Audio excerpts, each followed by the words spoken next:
Christy Masters is, by all accounts, a woman who has figured out how to win at a game most people don't even know exists. At 32 years old, she runs one of the most successful high-end escort services in the Midwest. Her operation spans Chicago with satellite presence in New York, catering to wealthy businessmen, politicians, and celebrities who pay premium prices for discretion and quality. She started as an escort herself at 24, beautiful, ambitious, and completely unashamed of using what she had to get what she wanted. By 28, she transitioned from providing services to managing them.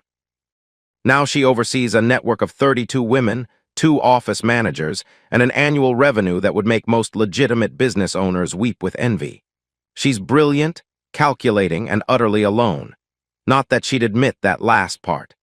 Christy has conditioned herself to see relationships as transactions, services rendered for compensation received. Love, in her experience, is just another commodity people trade when they don't have cash. But something shifts on a warm September evening in Chicago. Her closest friend and former protege, Ashley Baxter, is leaving the business. Ashley, 29, spent 6 years working for Christy before falling for a software engineer named Derek during what was supposed to be a routine dinner date with a client. Plot twist, the client brought his brother. The brother was Derek. And Derek apparently didn't care about Ashley's past. Now Ashley is getting married and moving to Seattle to start fresh. At her farewell dinner, a quiet affair at an upscale Italian restaurant in Lincoln Park, Christy watches Ashley glow with a happiness she's never seen before. It's almost nauseating, almost. But beneath Christy's practiced cynicism, something unfamiliar stirs. "You deserve this too, you know," Ashley says, reaching across the table to squeeze Christy's hand. "Real love, a normal life." "It's not too late," Christy laughs it off. "I'm not built for normal, Ash, you know that. I used to think the same thing." Ashley's eyes are sincere, annoyingly sincere. "Just don't close yourself off completely. Promise me." Christy promises nothing, but the words linger. 3 weeks later, Christy finds herself in Milwaukee. She's there on business, scouting the market for potential expansion. Milwaukee isn't glamorous, but it has money. Old money, manufacturing money, quiet money that doesn't like traveling to Chicago for its entertainment needs. There's opportunity here. She checks into the historic Pfister Hotel, a gorgeous Victorian-era establishment that screams old-world elegance. Her room overlooks the Milwaukee River. She spends the day meeting with potential investors, legitimate ones, for the real estate ventures she uses to launder escort profits. And by evening, she's exhausted. The hotel bar seems like the perfect place to decompress. It's there, nursing a glass of Cabernet at the mahogany bar, that Christy notices him. He's sitting alone at a corner table, clearly uncomfortable in his surroundings. Mid-30s, she guesses. Sandy brown hair, kind eyes, the kind of face that probably looked exactly the same at 15 and will look exactly the same at 50. He's wearing a decent suit, not expensive but clean and well-fitted, and he keeps glancing toward the ballroom doors like he's waiting for permission to escape. Christy's professional instincts kick in. She reads people for a living. This man is introverted, probably blue-collar despite the suit, here for an event he didn't want to attend, and completely out of his element in an upscale setting. In other words, not a client, not useful, she should ignore him. But when their eyes meet across the bar, he offers a shy, embarrassed smile, the smile of someone caught doing something mildly ridiculous, and something in Christy's chest does a small, unexpected flip. She finds herself walking over. "Let me guess," she says, sliding into the chair across from him. "Wedding reception and you needed air." His eyes widen slightly. "How did you? You keep looking at the ballroom doors like they're a prison gate." She extends her hand. "I'm Christy Martin." The fake name rolls off her tongue automatically. She's been Christy Martin to civilians for years. "John McNesh." His handshake is firm but gentle. "And yeah, my cousin's wedding." "I love her, but there's only so many times I can hear September by Earth, Wind, and Fire before I lose my mind." Christy laughs, a real laugh, not her practiced social laugh. "That bad? They've played it 4 times, I counted. Rookie numbers. I was at a wedding once where the DJ played Cha-Cha Slide 7 times. 7? John looks genuinely horrified. "That should be illegal. It should be a war crime." And just like that, they're talking. What follows is the most natural conversation Christy has had in years. John, it turns out, is a plumber. Not just any plumber. He runs his family's plumbing business, McNesh and Sons, which his grandfather started in 1962. He talks about his work with a quiet pride that Christy finds unexpectedly charming. He tells her about his parents, Robert and Margaret, who still live in the house where he grew up. About his brother Mike, who handles the commercial accounts, and his sister Sarah, who just had her second baby. He asks about her work, too. Christy lies smoothly. She's a business consultant, specializing in hospitality and entertainment ventures. Travels a lot. Based in Cleveland mostly, but Chicago keeps her busy. Cleveland, John says, nodding. That's not too far from here. About 6 hours, depending on traffic. My uncle lives in Cleveland, says the winters are brutal. They're not great, Christy admits. This is true. She's been to Cleveland often enough for her fake business front. But you learn to layer. The conversation flows. John talks about his love of fishing on Lake Michigan, his secret talent for making his grandmother's pierogi recipe, his quiet contentment with a life that most people would probably find boring. I know I'm not exciting, he says at one point, almost apologetically. I've never been to Europe, never learned another language. I like my life, you know. I like waking up in the same place, seeing the same people, knowing where I belong. Christy should find this provincial, limited. Instead, she finds it refreshing. You're different, John says, suddenly studying her face. Different how? Most people I meet are always calculating something, figuring out what they can get, what angle to play. He shrugs. You just talk. Like you're actually here. The irony isn't lost on Christy. She's literally calculating multiple things right now, maintaining a fake identity, assessing his potential usefulness, keeping her guard up. But here's the thing. She's also, somehow, actually here. Present in a way she hasn't been in years. That scares her more than she wants to admit. The conversation extends past the bar's closing time. They migrate to a 24-hour diner 2 blocks away, where they share a plate of cheese fries and keep talking until 3 a.m. John tells her about his romantic history, or lack thereof.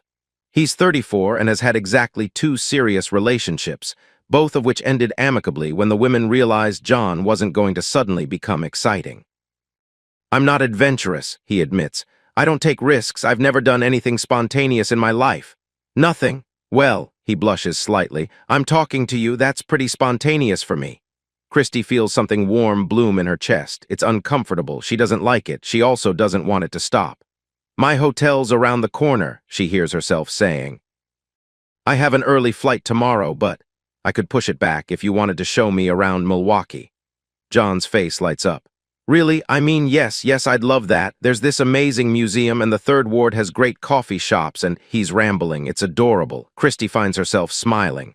Pick me up at 10? 10? Yes, absolutely. They exchange numbers. Christy gives him the number to her personal phone, the one she uses exclusively for civilian contacts. John types it in with the careful concentration of a man who really doesn't want to mess this up. When they part outside the diner, John hesitates. Christy, He stops, starts again. I don't usually do this. Talk to strangers, stay out until 3 a.m., any of it. Me neither, Christy lies. But this was, I don't know, it felt different, easy. It did, John nods, seemingly satisfied. Okay, good, I'll see you at 10. He walks away, glancing back twice before disappearing around the corner.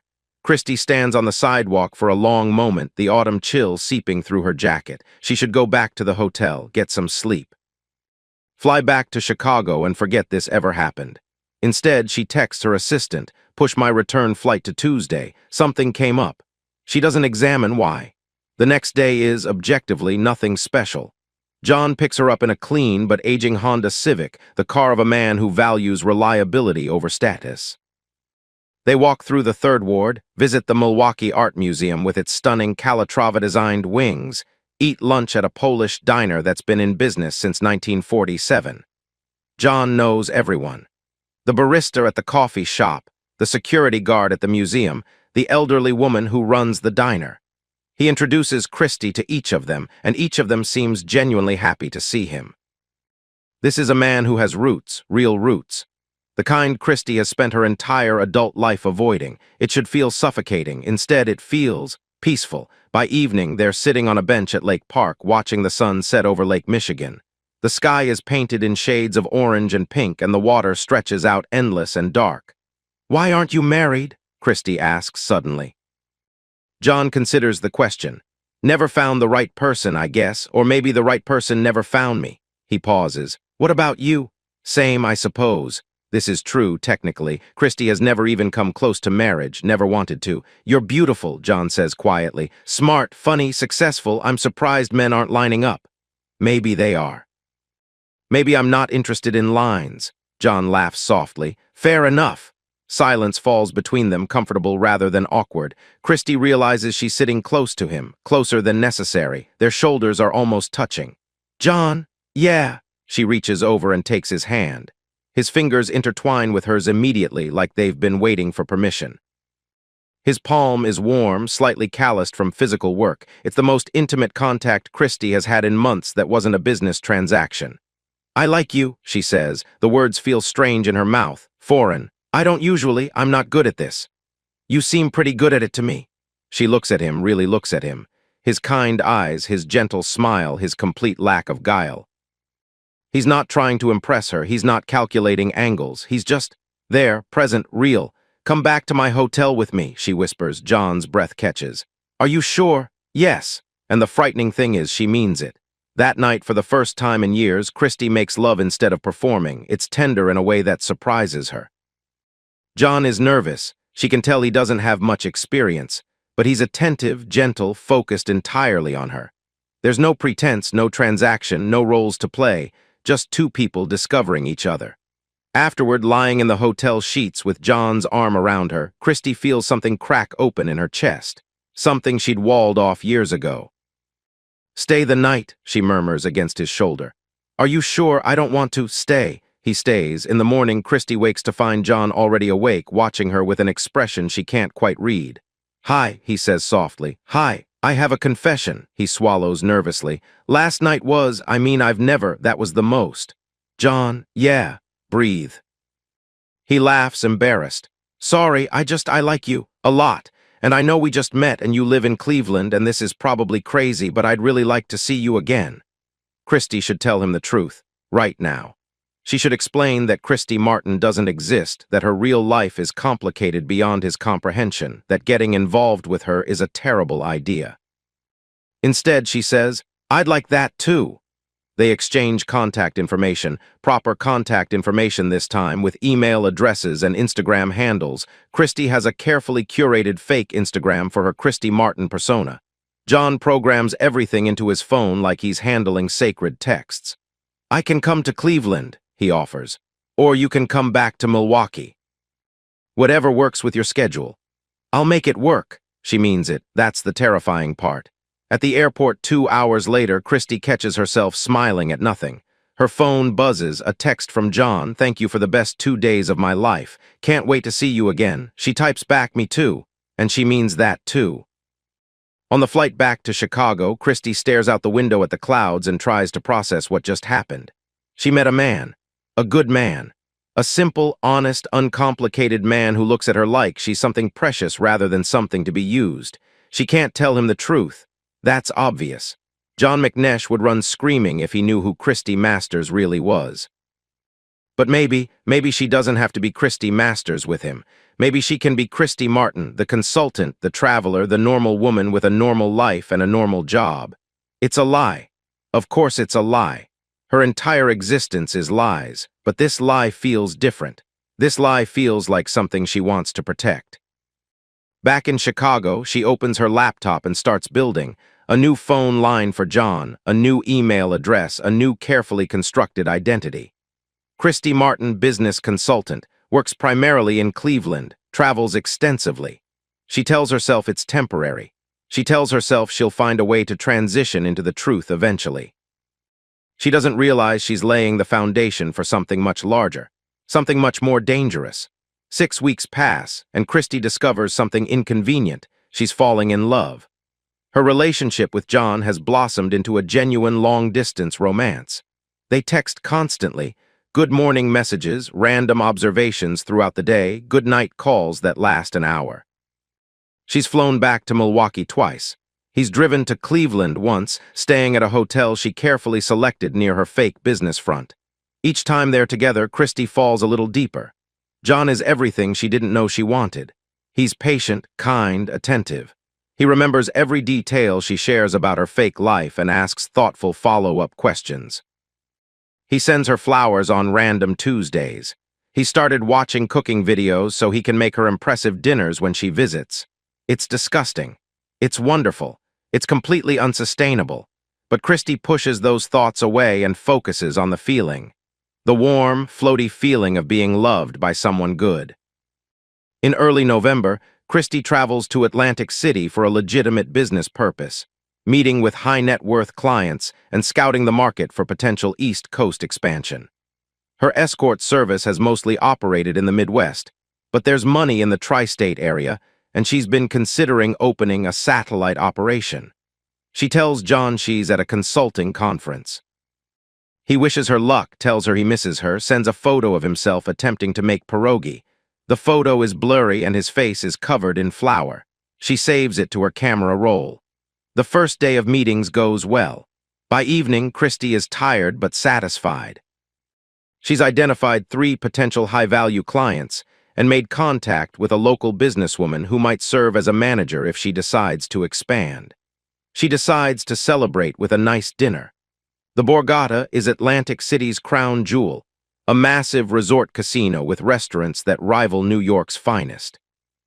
Christy chooses a sleek Italian restaurant with ocean views and settles into a corner table with a glass of Barolo and a seafood appetizer. She's reviewing notes on her phone when she feels eyes on her. Looking up, she locks gazes with a man at the bar. He's tall, maybe 6'2", with dark hair touched with silver at the temples, sharp cheekbones, and the kind of confident posture that comes from knowing exactly how much money is in your bank account. He's wearing a tailored navy suit that probably cost more than John's car, and he's watching her with undisguised interest. Christy holds his gaze for a moment, then looks away. A minute later, he appears at her table. "I apologize for the intrusion," he says, and his voice is smooth as aged whiskey. "But I couldn't forgive myself if I didn't at least introduce myself. Adam Weber, Christy Masters." She uses her real business name without thinking. This man is clearly in her professional sphere. "You're here for the charity gala tomorrow?" Adam asks. "I wasn't planning on it. You should. It benefits children's hospitals in the region, good cause, decent networking, and the open bar is exceptional." "You sound like you're trying to sell me tickets." Adam smiles. "I'm on the board. Selling tickets is literally my job tonight." He gestures to the seat across from her. "May I?" Christy should say no. She's in a relationship, sort of, with John. A relationship built on lies, but still. A relationship. "One drink," she says. Adam's smile widens. "I'll take it." One drink becomes 2. 2 becomes dinner together. Dinner becomes conversation that stretches past midnight. Adam Weber, Christy learns, is a partner at a major investment bank in Manhattan. He's 38, divorced once, his ex-wife. He says with remarkable candor, discovered she preferred women after 7 years of marriage and currently single. He spent the last 3 years throwing himself into work and philanthropy, which is how he ended up on the board of several charitable foundations. He's charming, worldly, and intensely intelligent. He quotes literature and discusses economic theory with equal fluency. He's been to 46 countries, speaks 3 languages, and collects contemporary art with a collector's obsessive passion. He is, in other words, the opposite of John in almost every conceivable way, and Christy is attracted to him with an intensity that startles her. This isn't the warm, comfortable attraction she feels with John. This is electric, magnetic, the kind of attraction that makes her skin tingle when he leans close to make a point, that makes her pulse race when his hand brushes hers reaching for the bread basket. "You're fascinating," Adam says over dessert. "Most women I meet are trying to impress me with things they think I want to hear." "You just say what you think.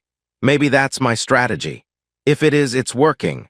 Their eyes lock. Something passes between them, a current of mutual understanding, mutual wanting.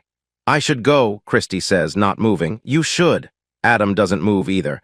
"Or you could stay for one more drink." She stays. Later that night in Adam's penthouse suite at the Borgata, Christy discovers what real passion feels like. Where John is tender and gentle, Adam is fire. He's demanding, intense, completely assured of what he wants and how to get it. Their encounter is nothing like her nights with John. It's rougher, faster, more primal. The kind of passion that leaves marks. Christy should feel guilty. She does feel guilty, but she also feels more alive than she has in years. Afterward, lying in the disheveled luxury sheets with Atlantic City glittering through the floor-to-ceiling windows, Christy stares at the ceiling and tries to process what she's just done. She's cheated on John. Sweet, trusting John who sent her a picture of his flower-covered face just hours ago. She should hate herself. But all she can think is, she doesn't want to give up either of them. John represents something she's craved for years without knowing it: stability, warmth, the possibility of a normal life. With John, she can pretend to be the woman she might have been if circumstances had been different. Adam represents something else entirely: excitement, passion, ambition that matches her own. With Adam, she doesn't have to pretend to be ordinary. She can be powerful, sophisticated, the woman she actually is. Two different needs, two different men. A dangerous thought crystallizes in her mind. What if I don't have to choose? She pushes it away. It's insane, impossible, but it doesn't leave. In the morning, Adam brings her coffee in bed, a cappuccino perfectly frothed, which he apparently made himself using the suite's elaborate espresso machine. "I have a confession," he says, settling beside her. "I was planning to leave Atlantic City today. Change of plans." "Oh, I'd like to spend more time with you if you're interested." Christy should say no. Should end this now before it becomes something harder to untangle. "I might be interested," she says instead. Adam grins, a boyish expression that softens his sharp features. "Dinner tonight. There's a place in Chelsea I think you'd love. I can have a car ready by 5. He says this casually, like arranging spontaneous trips to Manhattan is normal. For him, presumably, it is. "I have meetings until 4. I'll have the car ready at 4:30. The next 3 weeks are a blur. Christy finds herself dividing her time between John and Adam, though neither man knows about the other. With John, she maintains their long-distance relationship through texts, calls, and a carefully scheduled visit to Milwaukee, where she plays the role of devoted girlfriend. With Adam, she begins a whirlwind affair, flying to New York twice a week for dinners, gallery openings, and nights that leave her breathless. She creates a mental infrastructure to keep the two lives separate. Different phones, different email addresses. John knows her as Christy Martin, the Cleveland-based consultant. Adam knows her as Christy Masters, the independent businesswoman, closer to the truth but still edited to remove the more scandalous details of her profession. The logistics are exhausting, the lying is constant, but Christy finds herself energized by the challenge. Is that twisted? Probably. She doesn't care. By Thanksgiving, both relationships have deepened considerably. John, she's learned, is completely in love with her. He talks about their future constantly, not in a pressuring way, but in the innocent way of a man who has never had his heart broken. He mentions wanting to introduce her to his extended family at Christmas. He started clearing out a drawer in his bedroom, just in case. She wants to leave some things there. Adam is more guarded emotionally, but no less attached. He started booking her flights automatically, sending a car whenever she's supposed to arrive, filling her weekends with experiences clearly designed to dazzle her. He's introduced her to his colleagues as someone special and taken her to meet his parents, wealthy retirees in Westchester who clearly approve of her sophistication and intelligence. Christy is playing two different women, and she's good at it, but the strain is starting to show. There are close calls, moments where she nearly uses the wrong name, nearly references something from the wrong life. She develops an anxiety knot in her stomach that never quite goes away. Is this sustainable? Obviously not. Does she have a plan? No. Is she going to stop? Absolutely not. The breaking point comes in early December. Christy has just spent an incredible week in Milwaukee. John's family warmly welcomed her for an early Thanksgiving dinner, and she felt something she'd never experienced before. Belonging. Real belonging with people who accepted her without reservation or expectation. She flies back to Cleveland, actually Chicago, on a Sunday evening, exhausted but happy. She's barely walked through her apartment door when her Adam phone buzzes. "Where are you? I thought you were coming back today." Christy curses internally. She forgot. She told Adam she was at a conference in Boston and would return Sunday. She's been so focused on the Milwaukee trip that she lost track of her Adam-related lies. Flight delayed, she types quickly. Landing late tonight. Rain tomorrow. His response is immediate, fine, but I need to talk to you, something important, something important. That could mean anything. Christy's anxiety spikes. Everything okay? Better than okay, just need to see you. She spends the rest of the evening trying to figure out what Adam could possibly need to discuss. A business opportunity, a trip. Maybe he's ending things, though nothing in their recent interactions has suggested that. The next day, she flies to New York. Adam is different this time. He seems nervous, a strange look on a man who radiates confidence like a furnace radiates heat.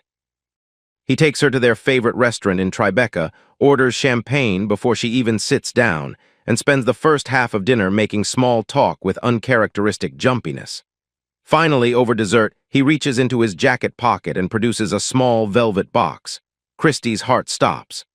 I know this is fast, Adam says, and his voice is uncharacteristically vulnerable. We've known each other 2 months. That's not long enough, I know that. But Christy, I've never felt like this about anyone. He opens the box. Inside is a stunning diamond ring, at least 3 carats emerald cut, flanked by smaller stones. It must have cost a fortune. I'm tired of sharing you with your work, Adam continues. I'm tired of long distance, of stolen weekends, of saying goodbye. I want you in my life permanently. I want to build something with you. He pauses, taking her hand. Marry me, Christy, be my wife. Time seems to stop. Christy stares at the ring, her mind racing. This wasn't supposed to happen, not yet, not so soon. She hasn't figured out a plan, hasn't found a way to, but even as she panics, another part of her brain is calculating. Adam Weber is offering her everything she never knew she wanted on the other end of the spectrum. Wealth, status, passion, a life in New York among the powerful and successful. And John, sweet John, back in Milwaukee, who loves her completely and wants nothing more than a simple life together. She can't have both, can she? The dangerous thought from Atlantic City resurfaces. What if I don't have to choose? She could marry Adam, keep seeing John during her business travel. Maintain 2 separate lives in 2 separate worlds. It's insane. It's impossible. It would require an unprecedented level of deception. But Christy has built her entire career on deception, and she wants both of these men. She wants everything they represent. Is she selfish? Absolutely. Does she care? Right now, looking at Adam's hopeful face, feeling the weight of everything she's built with John, no, she doesn't care. Yes, she hears herself say. Adam's face transforms with joy. He slides the ring onto her finger, pulls her across the table for a kiss, signals the waiter for more champagne. The restaurant applauds, and Christy, smiling through the chaos in her mind, begins planning her next move. But first, she needs to handle something. Adam, I love you, she says once the excitement has settled.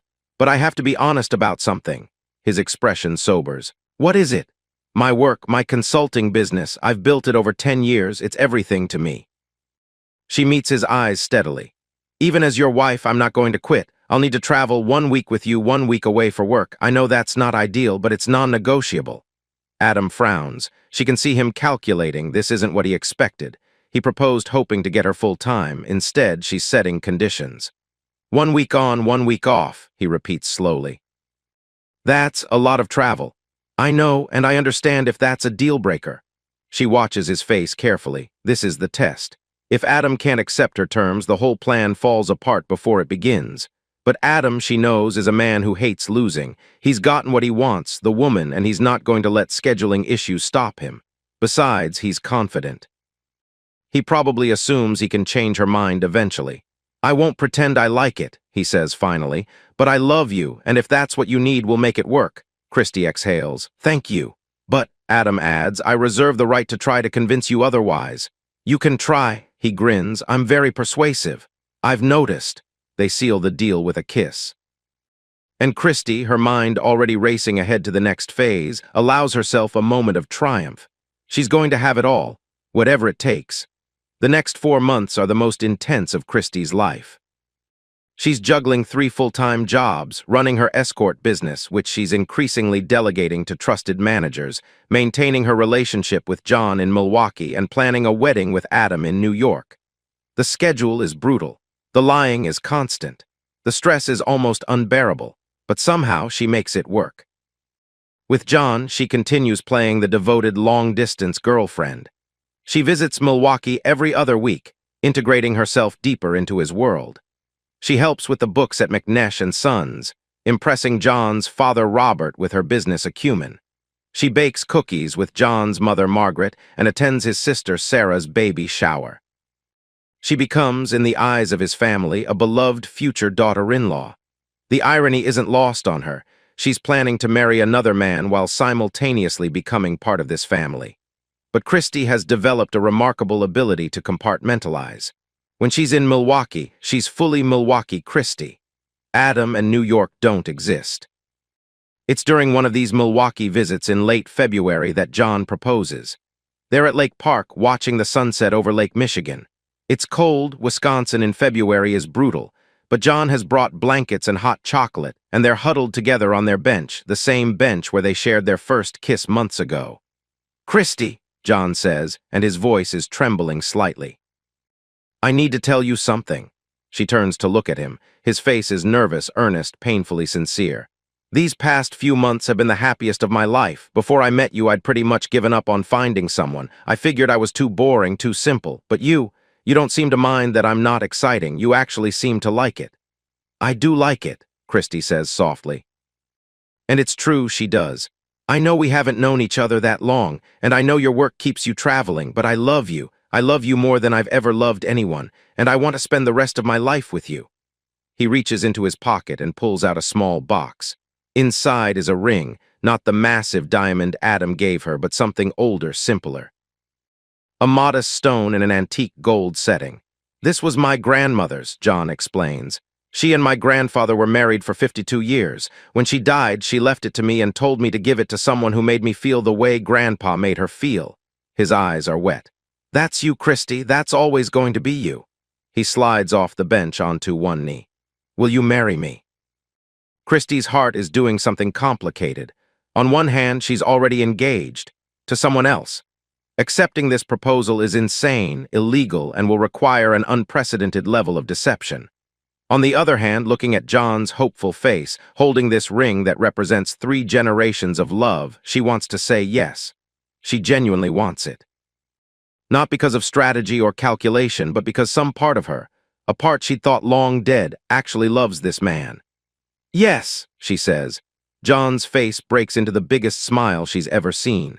He slides the ring onto her finger. Her left hand is already wearing Adam's ring, but she switched it to her right hand before this trip, claiming it was her grandmother's. He kisses her and she kisses him back, and for a moment the complications don't matter. Then reality sets in. "I have to tell you something," Christy says once they're back in John's truck, the heat blasting against the Wisconsin cold. John's smile falters slightly. "That doesn't sound good. It's not bad, it's just important." She takes a breath. "My work, my consulting business. It's non-negotiable. I know, you've told me. I mean, even after we're married, I'm going to keep traveling. 1 week here with you, 1 week away for work. That schedule won't change." John processes this. 1 week on, 1 week off, that's a lot. "I know, and I understand if that's a deal breaker." She watches his face carefully. This is the second time she's given this speech in 2 months. The stakes are just as high, but John, unlike Adam, doesn't hesitate. "It's not a deal breaker," he says simply. "I'd rather have half of you than none of you." Something in Christy's chest clenches. He's so trusting, so completely, naively trusting. She should feel guilty. She does feel guilty, but not enough to stop. "Thank you," she whispers. "Thank me by coming home always," John says. "That's all I ask," she promises, and she means it, at least partially. She will always come home to him. She'll just also be going home to someone else. Before the wedding, Christy takes several crucial steps to enable her double life. First, identity management. Through her underground connections, the same network that provides false identities for escorts who need to disappear, she obtains a complete second identity. Christy Martin now has her own social security number, fraudulently obtained but passing all standard checks, her own credit history, and her own paper trail. This allows her to marry John legally as Christy Martin McNesh in a completely separate system from her New Jersey marriage. Is this illegal? Extremely. Could she go to prison if caught? Absolutely. Does this stop her? Not for a second. Second, a business front. She establishes Martin Consulting LLC, a legitimate small consulting firm registered in Cleveland. The firm has a real website, real business cards, and a virtual office that answers phones professionally.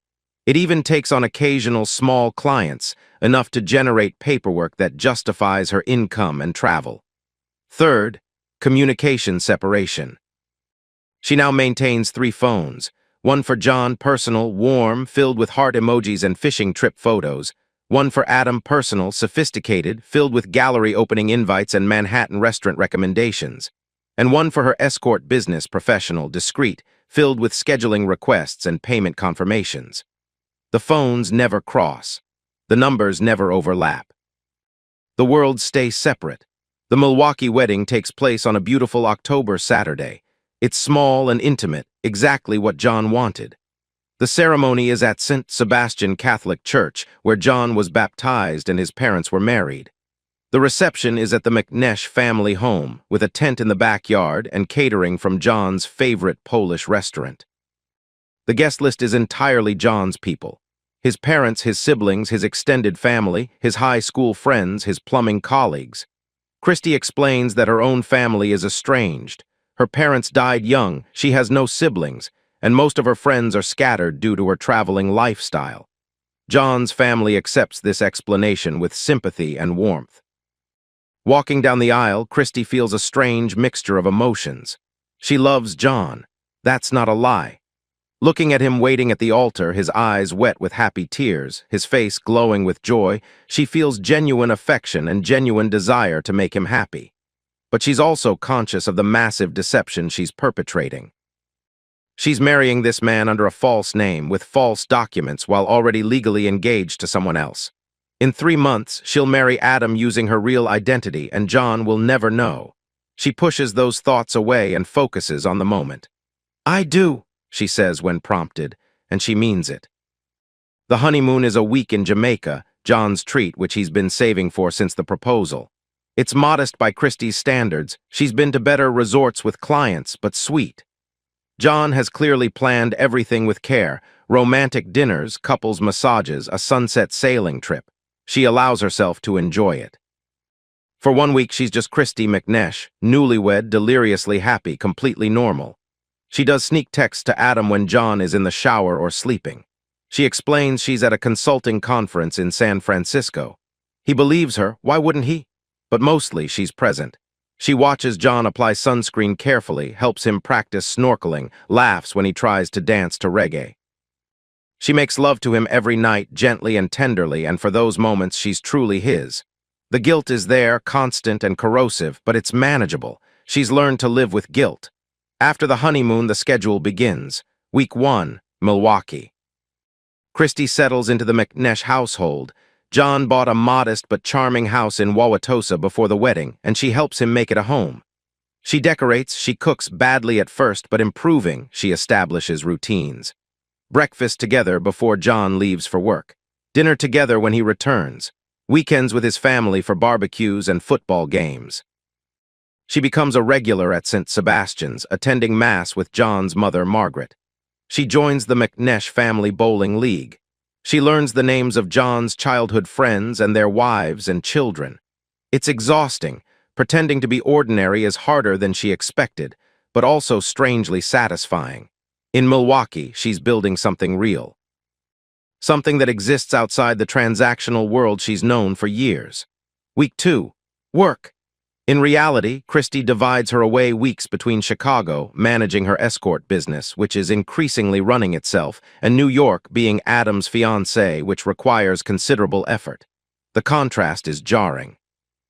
1 week, she's wearing jeans and a Packers sweatshirt, making meatloaf for John's parents. The next week, she's in designer gowns, attending charity galas on Adam's arm. She adapts her personality slightly for each world. Milwaukee Christy is warmer, more casual, quicker to laugh at simple jokes. New Jersey Christy, as she's starting to think of her Adam persona, is more sophisticated, more restrained, more impressive. Both are versions of her, both are lies. But John, when she returns from her business trips, is always waiting with open arms and grateful kisses. He never questions where she goes, never demands details, never expresses suspicion. "I missed you," he says every time. "I missed you too," she replies every time. And it's true, she does miss him.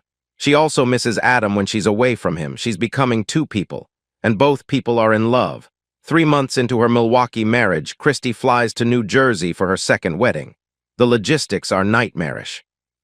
She tells John she has an extended consulting project overseas, a 3-week contract in London that requires complete focus. She hates lying to him about this specifically. It feels bigger somehow, more important. But she does it anyway. The New Jersey wedding is everything the Milwaukee wedding wasn't. Instead of a small church ceremony with family friends, Adam plans an intimate but upscale affair at a Manhattan courthouse, followed by a reception at a private club in Tribeca. Instead of homemade Polish food and a backyard tent, there's a Michelin-starred caterer and a venue dripping with modern elegance. The guest list is small by Adam's standards, just 40 people, but packed with impressive names. Investment banking partners, hedge fund managers, a state senator, a minor celebrity. Christy wears a sleek Vera Wang gown and diamonds Adam had commissioned specifically for the day. For this wedding, she uses her real name, Christy Masters. Real social security number, real identity, real legal standing. The fact that she's already legally married under a different name in Wisconsin. A detail the New Jersey system won't catch. Different name, different SSN, no way to cross-reference. Is this bigamy? Yes, technically, but technically only applies if you get caught. Adam's parents, Richard and Alina Weber, attend the ceremony with thinly veiled disappointment. They like Christy. She's charming, intelligent, clearly successful, but they'd hoped for a bigger wedding. Their first son to marry, Adam's younger brother, is still in law school, and he's doing it at a courthouse. Adam doesn't care. He's beaming as the officiant pronounces them husband and wife, kissing Christy with genuine passion, swinging her around like they're in a movie. "Mrs. Weber," he says, grinning, "that sounds good." "It does," she agrees, and it does. Christy Weber sounds like a different woman than Christy McNesh. Christy Weber lives in a sleek modern house in Short Hills, attends gallery openings and charity galas, summers in the Hamptons. Christy McNesh bakes cookies for church fundraisers and cheers at Packers games. Both are her. Neither is real. The honeymoon is 2 weeks in Paris and the French Riviera, Adam's treat, though Christy insisted on helping plan it. This time, the sneaking is harder. John expects regular check-ins, and claiming to be in London while actually in Paris creates complications. She has to time calls carefully, check time zones obsessively, maintain the accent of her Cleveland-based consultant persona while gazing at the Eiffel Tower from Adam's hotel suite. "You seem distracted," Adam observes one evening in Nice, watching her type rapidly on her phone. "Just a client emergency," she lies smoothly. "Handled now."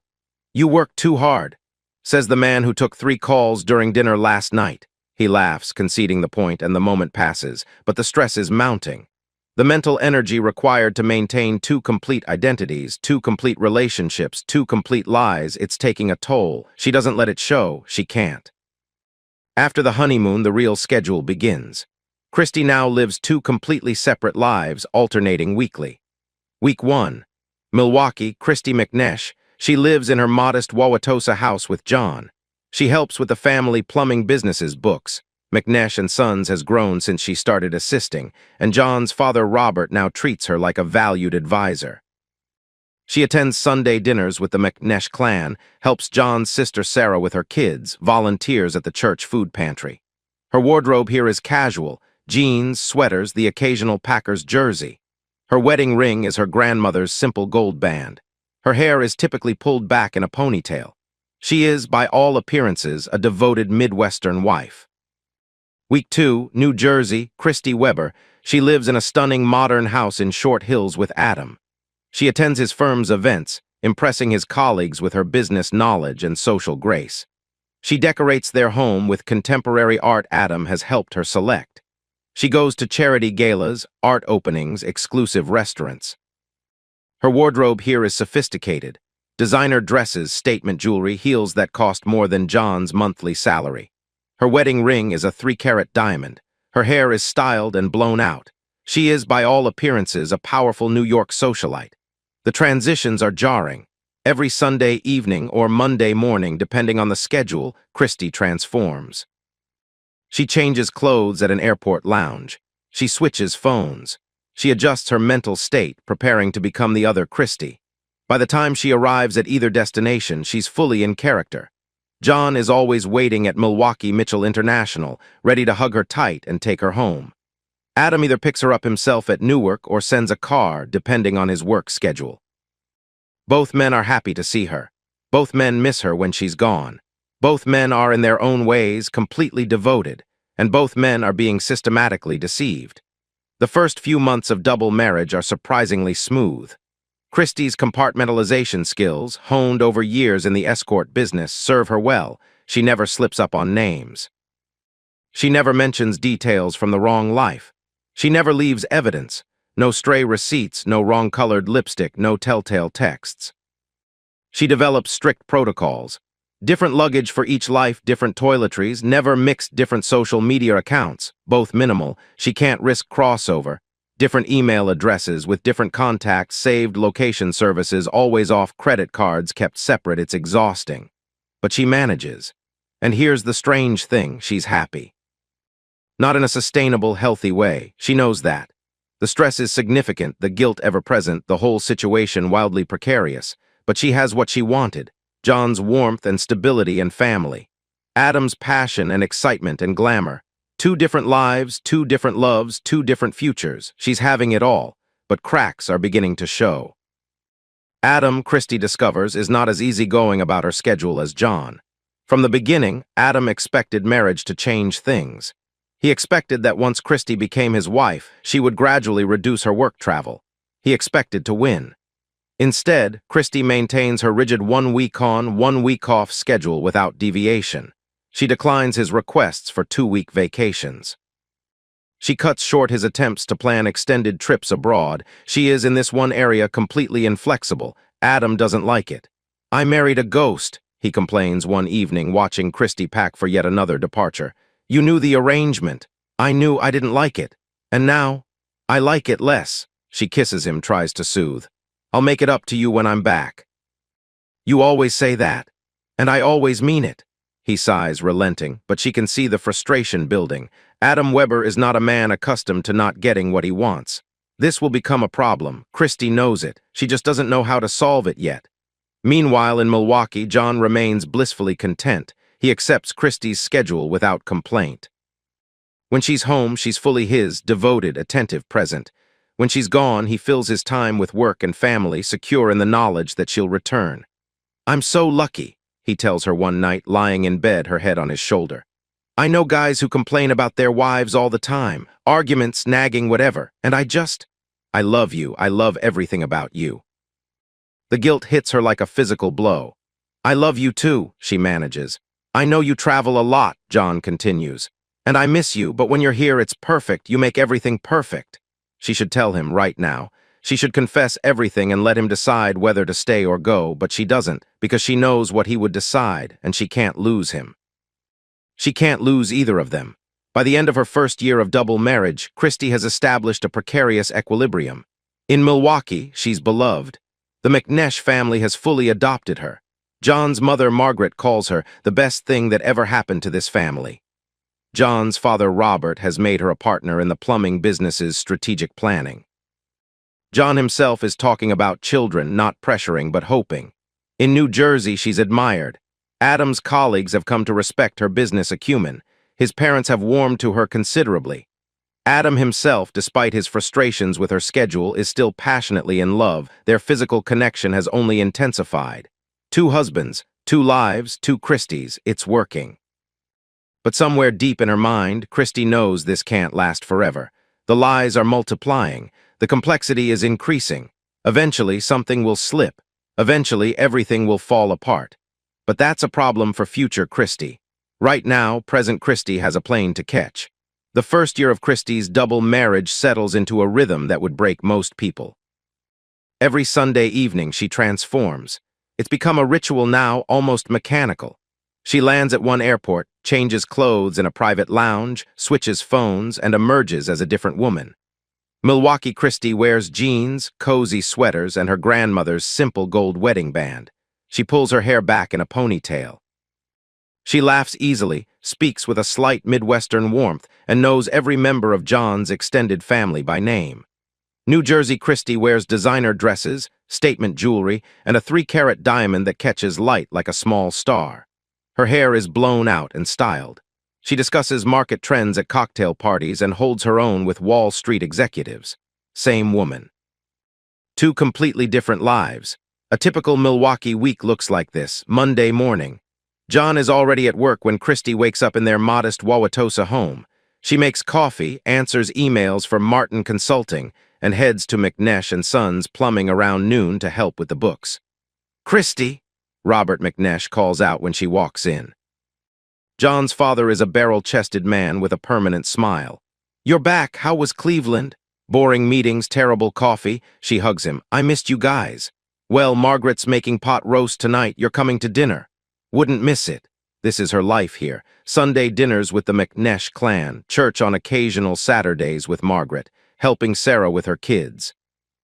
Cheering at Brewers games with John's brother Mike. It's simple, wholesome, everything Christy never had growing up, and she loves it.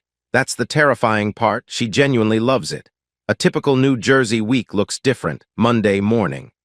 Adam is already at his Manhattan office when Christy wakes up in their sleek Short Hills home. She sips espresso, reviews her actual business accounts, and prepares for whatever social obligation Adam has scheduled. Tuesday evening, a charity gala at the Metropolitan Museum. Christy wears Valentino. Adam introduces her to a hedge fund manager and his wife. "Christy's in consulting," Adam says proudly. "Hospitality sector, she's brilliant at it." "Oh, how interesting." The wife's smile is polished but empty. "What firm?" "Independent practice," Christy replies smoothly. "I prefer the flexibility." "Don't we all?" This is her life here. Galas and gallery openings, power dinners in private rooms, weekend trips to the Hamptons with Adam's colleagues. It's glamorous, exciting. Everything Christy once dreamed of when she was working as an escort in her 20s. And she loves it too. That's the problem. She loves both lives equally. The transitions are where things get dangerous. It's a Thursday night in Milwaukee, year one of the double marriage. Christy and John are in bed, tangled together after making love. John is tracing lazy patterns on her shoulder. "I missed you so much," he murmurs. "Every time you leave, the house feels empty." "I know." "I'm sorry." "Don't be sorry, just come home to me always." "I will," she kisses his forehead. "I promise." He smiles. "I love you, Christy," and here's where it almost goes wrong. "I love you too, Ad." She catches herself, freezes. John doesn't notice. He's already drifting off, but Christy lies awake for an hour, heart-pounding, replaying the moment. She almost said Adam's name, in bed. With John, this can't happen again. She develops coping mechanisms. Before each transition, she spends 30 minutes in the airport lounge doing what she calls mental house cleaning. She reviews details. What did I tell this husband last week? What events are coming up? What names do I need to remember? She creates written notes, encrypted, stored on separate devices, tracking lies she's told each man. Dates, details, alibis, a master spreadsheet of deception. She never drinks more than 1 glass of wine. Alcohol loosens tongues. She develops a habit of pausing before speaking, just a beat. Long enough to verify she's using the right name, referencing the right memory, inhabiting the right persona. It's exhausting, but it works. Year 2 brings a complication, money. Christy is wealthy. Her escort business generates serious revenue, nearly $2 million annually after expenses. Add investment returns and it's even more, but she can't explain this money to either husband. John thinks she makes a modest consulting salary.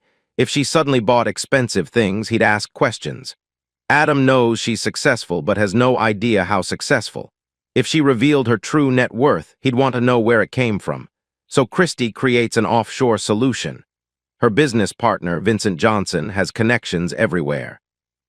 Together, they establish a presence in St. Kitts, a Caribbean nation with favorable tax laws and a citizenship by investment program. 400,000 gets you a passport, Vincent explains over a secure video call. You invest in real estate, you become a citizen, clean identity, offshore accounts, escape hatch if you ever need one. Do it.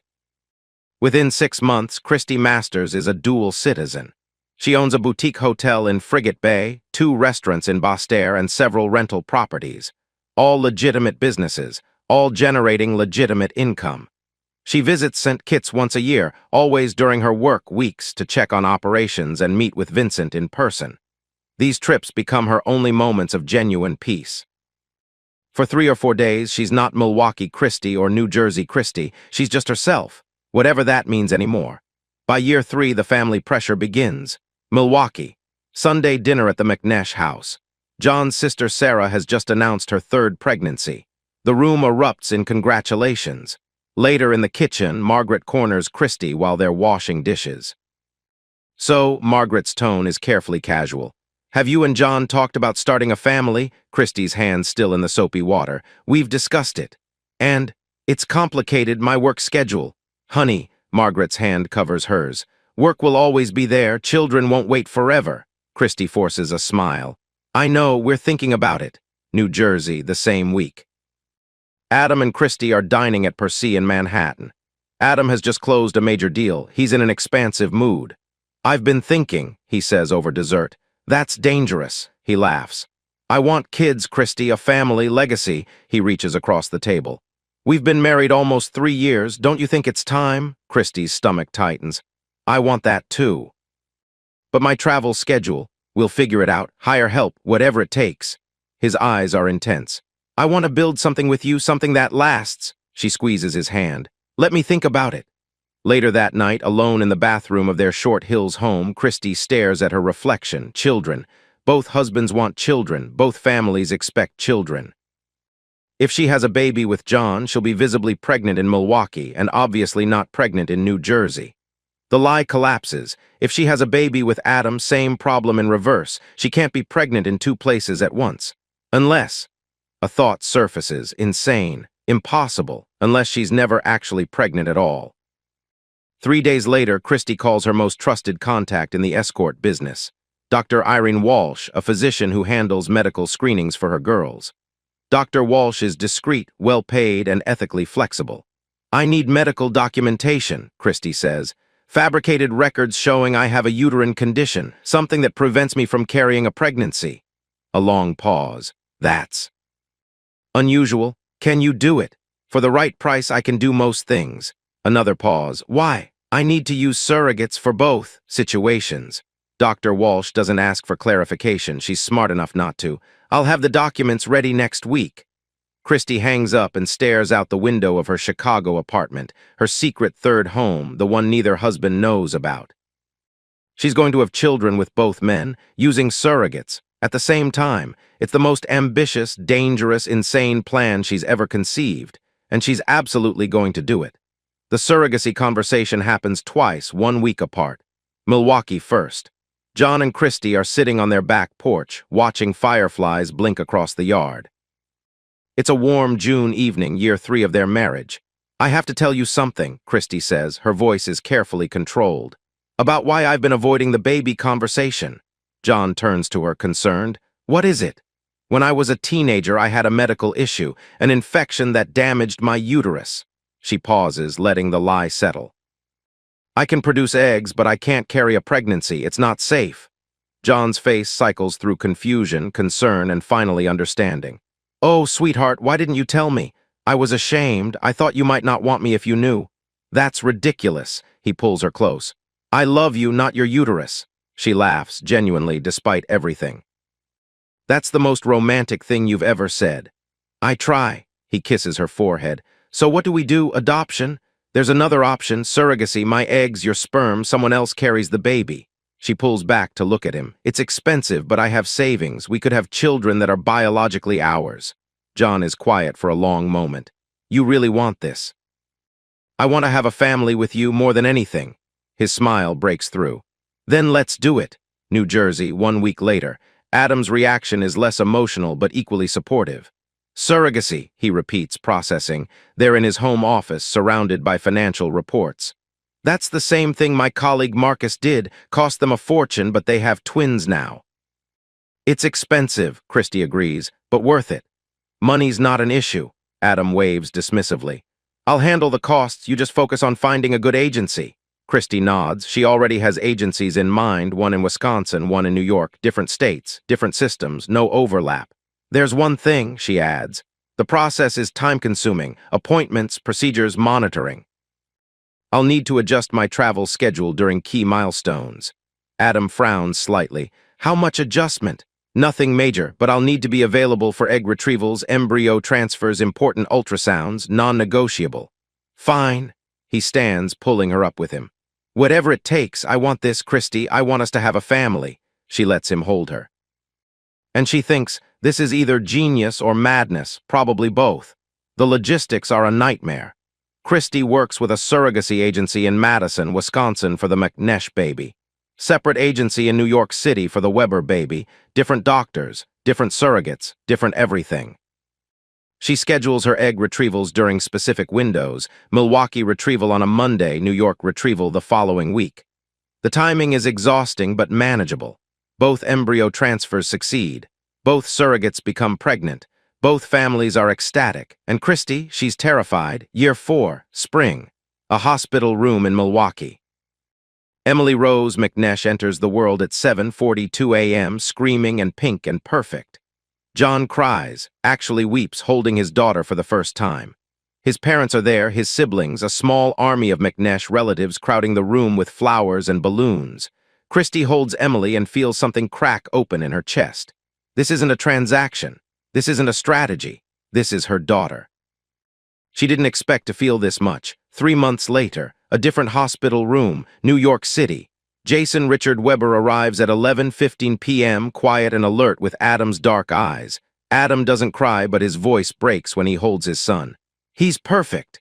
His parents fly in from Westchester. Champagne is opened. A professional photographer documents everything. Christy holds Jason and feels that same crack widen. Another child. Another piece of her heart walking around outside her body. She loves him instantly, completely. Just like Emily, how is this possible? The following 18 months are chaos. Christy coordinates 2 more surrogacies. In Milwaukee, John Jr. JJ arrives in fall. In New York, Baxter Christopher Weber arrives 5 months later.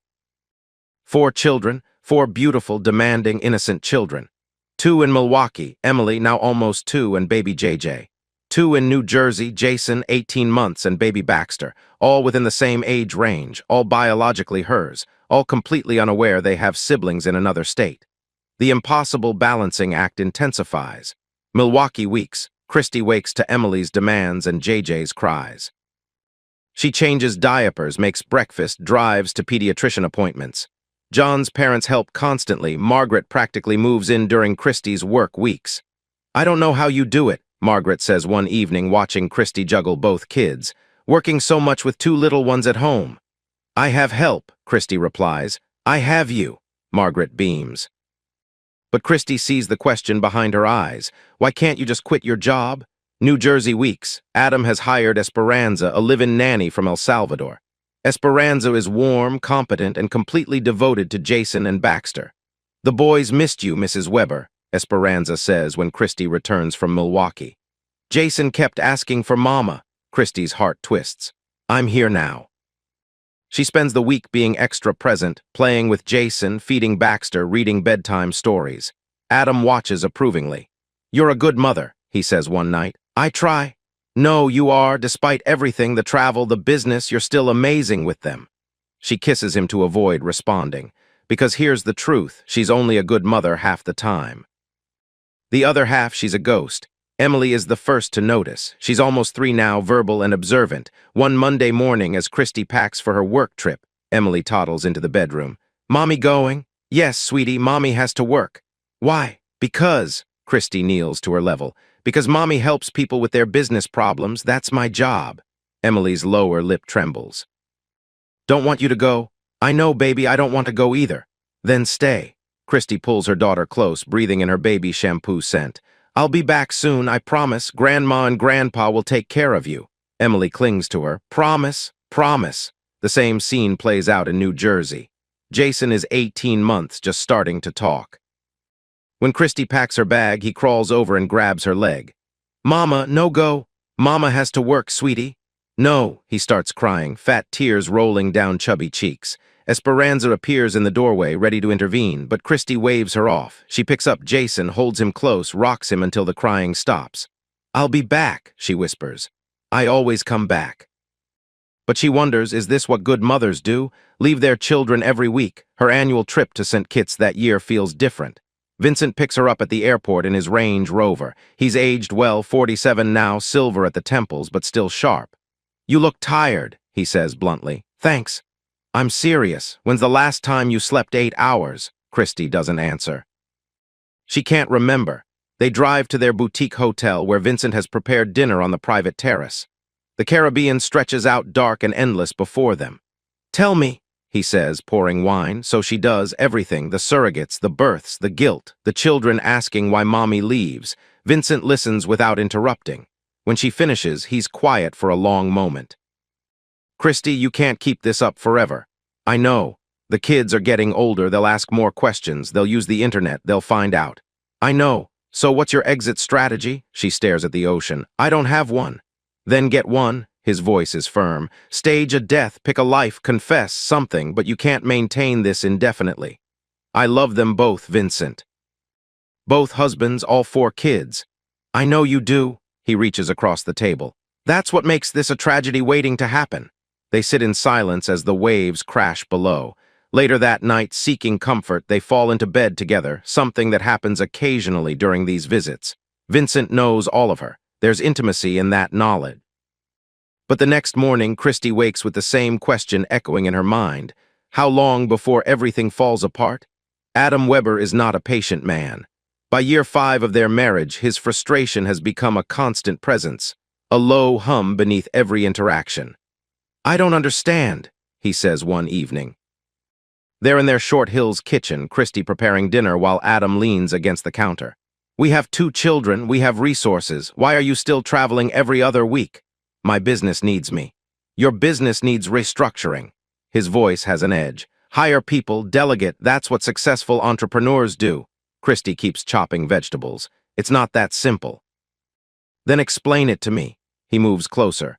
Because from where I'm standing, it looks like you're choosing work over your family. She sets down the knife, turns to face him. That's not fair. Isn't it? Jason asked me yesterday why mommy is always leaving. He's 4 years old, Christy. He shouldn't have to ask that. The guilt hits her like a physical blow. I'm doing my best. Your best isn't good enough. Adam's jaw tightens. I married you because I love you. I agreed to your ridiculous schedule because I thought it was temporary, but nothing's changed. You're still gone half the time. Our children are being raised by a nanny. Esperanza is wonderful. That's not the point. His voice rises. I want you here full-time. Is that so unreasonable?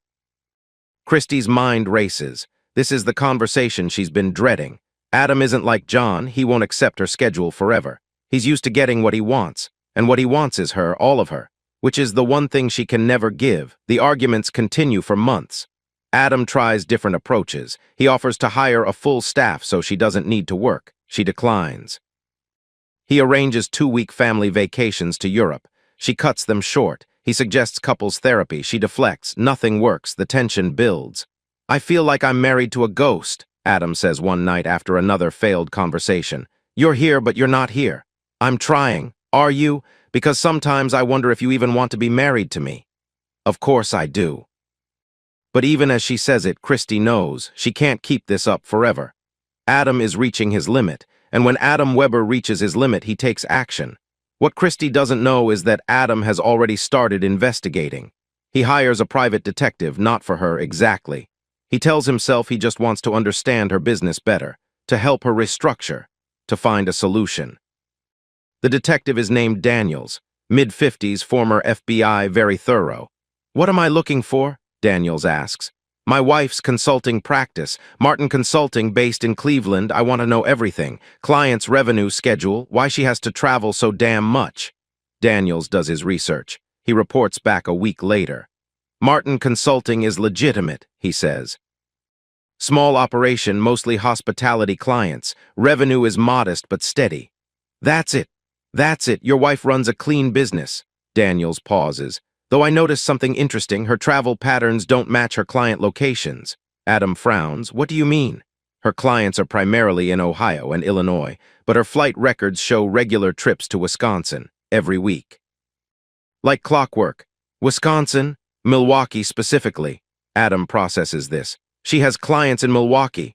According to her website, no. Silence stretches between them. Do you want me to dig deeper? Daniels asks. Adam considers, then shakes his head. Not yet, I'll handle it myself. But the seed is planted. Adam doesn't confront Christy about Milwaukee, not directly. He's smarter than that. Instead, he watches. He pays attention to details he'd previously ignored, the separate phone she keeps in her purse. Just for work, she claims, the way she always locks the bathroom door when she showers, the fact that she never posts photos on social media. The rigid, unwavering schedule. 1 week here, 1 week gone. No exceptions. It doesn't add up. Something is wrong, but Adam can't figure out what. Meanwhile, Christy senses the shift. Adam is watching her. She can feel it. The way his eyes follow her when she's on the phone. The questions that seem a little too casual. She needs to distract him, reduce his suspicion, give him something else to focus on, and then a terrible idea occurs to her. What if she gives Adam a different outlet?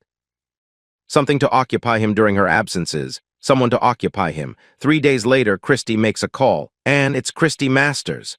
Anne Morales is one of her best girls, 28, Columbia-educated, stunning. She works exclusively with high-net-worth clients. Ms. Masters, what can I do for you? I have an unusual assignment, long-term, high pay, very discreet. I'm listening.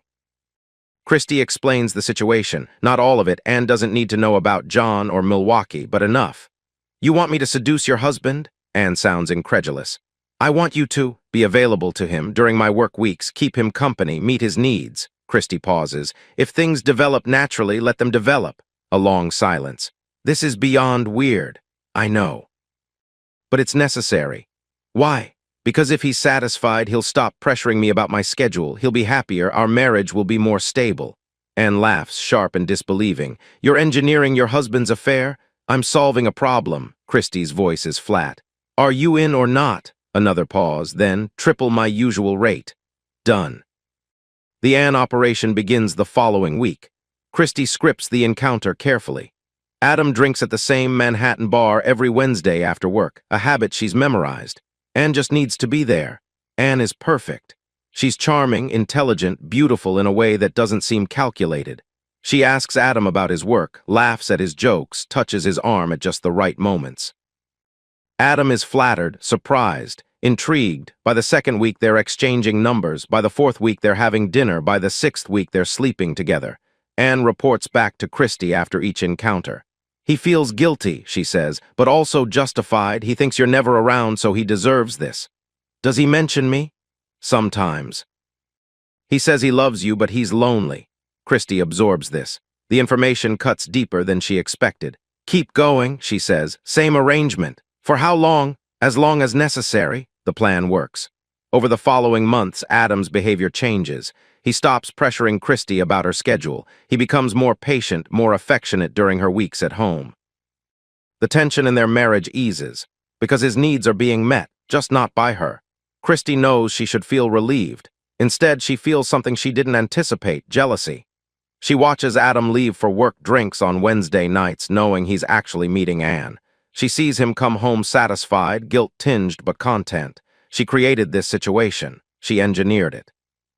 She's paying for it, but watching her husband fall for another woman, even one she controls, still hurts. The hypocrisy isn't lost on her. She's cheating on Adam with an entire second family. She has no right to feel betrayed. But feelings don't follow logic, and jealousy doesn't respect irony. One night, after Adam returns from an Anne evening, he's unusually tender. I love you, he says, holding Christy in bed. You know that, right? I know. I'm sorry I've been difficult about your travel. He pauses. I think I've found some perspective. Oh, life is short. You have your career. That's important to you. I need to accept that. Christy stares at the ceiling. Her husband is apologizing for pressuring her because his mistress has made him more relaxed. This is what she wanted. This is success. So why does she feel like crying? The letter arrives on a Tuesday afternoon. John is home early from work. A pipe burst at a client's house, flooding the job site and ending his day prematurely. He's sorting through the mail when he sees it, a bank statement. From St. Kitts, addressed to Christy Masters. John stares at the envelope. Christy Masters. His wife is Christy McNesh. Who the hell is Christy Masters? He almost opens it. His fingers actually tear the corner, then he stops. This has to be a mistake, some kind of mailing error. Christy mentioned once that her consulting business occasionally receives misdirected mail from overseas clients. That must be it. He sets the letter aside. He'll ask her about it tonight. That evening, Christy calls during her usual check-in. She's in Cleveland for work, actually in New Jersey with Adam and the boys. "How was your day?" she asks. "Weird, had a job site flood, came home early." John pauses. "Hey, there's a strange letter here for you from some bank in St. Kitts. Addressed to Christy Masters. Is that some kind of spam?" On the other end of the line, Christy's heart stops. St. Kitts, Christy Masters, at the Milwaukee house, someone made a catastrophic error. "Oh, that's strange," she says, forcing her voice calm. "Must be a mix-up with a client. My consulting work sometimes gets confused with other businesses. Just toss it." "You sure?" "It looks official." "Positive, it's junk. Just throw it away." John hesitates. "Okay, if you say so. I do love you. Love you too." The moment she hangs up, Christy's hands are shaking. She calls Vincent immediately. "What the hell happened? What do you mean?" "A bank statement from St. Kitts addressed to Christy Masters at my Milwaukee address." Silence. Then, "That's impossible. We have strict protocols." "Obviously not strict enough." Her voice is sharp with fear. "John saw it. He almost opened it." "Did he?" "No, I convinced him it was junk." She takes a breath. "But Vincent, this cannot happen again, ever." "It won't. I'll personally audit every mailing address in our system." "Do it today." She hangs up and sits in silence, heart pounding. One careless mistake. That's all it takes. The New York sighting happens 3 months later. John's cousin Kelly and her husband are vacationing in Manhattan. They're having dinner at a trendy restaurant in Tribeca when Kelly spots someone familiar. "Oh my God," she whispers to her husband. "Is that Christy?" Across the restaurant, a woman who looks exactly like Christy McNesh is sitting with a dark-haired man in an expensive suit. They're holding hands, laughing. Kelly pulls out her phone. She wants to take a picture, but her husband stops her. "Don't be weird. It's probably just a look-alike." "It looks exactly like her." New York is full of people. Everyone has a doppelganger. Kelly reluctantly puts her phone away, but she mentions it to her mother, who mentions it to Margaret McNesh, who mentions it to John. "My mom said something weird today," John tells Christy during their nightly call. Christy tenses. "What's that?" "Kelly thinks she saw you in New York last week, at some fancy restaurant with a guy." Christy laughs, forces it to sound natural. "New York. I was in Cleveland all week. She must have seen a look-alike." That's what her husband said. "He's right. You know I don't travel to New York. My clients are all Midwest-based." "I know. I told my mom that." John pauses. She seemed relieved. "I bet." Christy's heart is racing, but her voice stays steady. "Anyway, how are the kids?" The subject changes. The moment passes. But Christy knows the close calls are multiplying. The world is getting smaller. Eventually, someone will take a photo instead of just wondering. Eventually, someone will catch her. The children grow. And as they grow, they ask questions. Emily is 6 now. She's curious, observant, impossibly bright. "Mommy," she asks one morning, "what do you do at work?" "I help people solve business problems." "What kind of problems?"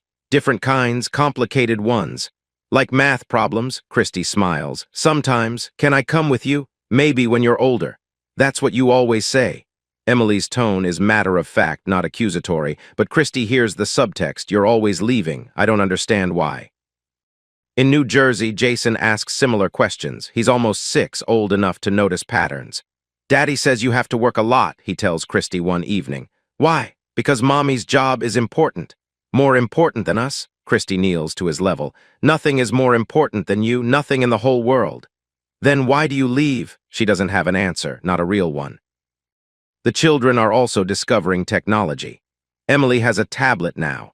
She plays educational games, watches YouTube Kids, takes pictures that sync to a family iCloud account. Christy is terrified. What if Emily posts a photo that somehow reaches the Weber family? What if one of John's relatives stumbles across something online?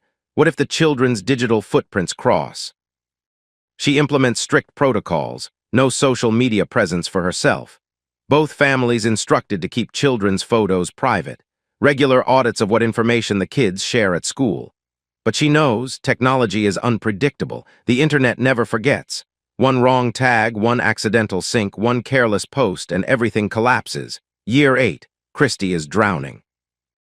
She confides in the only person who might understand, Ashley Baxter. They haven't spoken in years, not since Ashley left Chicago to start her normal life in Seattle, but Christy still has her number. And one desperate night, alone in her Chicago apartment, she makes the call. "Ashley, it's Christy." A long pause. "Christy, oh my God, it's been years." "I know, I'm sorry." Her voice breaks.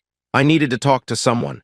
They talk for 2 hours. Christy shares fragments, not everything, but enough. The double marriage, the children, the constant stress. Ashley is stunned. "You actually did it, 2 husbands? I thought you were joking back then." "I wasn't joking. Christy, this is insane. You need to stop, confess, get out." "I can't, I love them both." "All 4 kids. Then pick one before it all falls apart." "I can't." Christy's voice is hollow. "I've tried, I can't choose." Silence, then Ashley sighs. "What do you need from me?" "A favor, a big one." "What?" Christy explains. "Emergency contact. Burner phone, instructions in case something happens." Ashley hesitates. "You want me to be your cleanup crew?"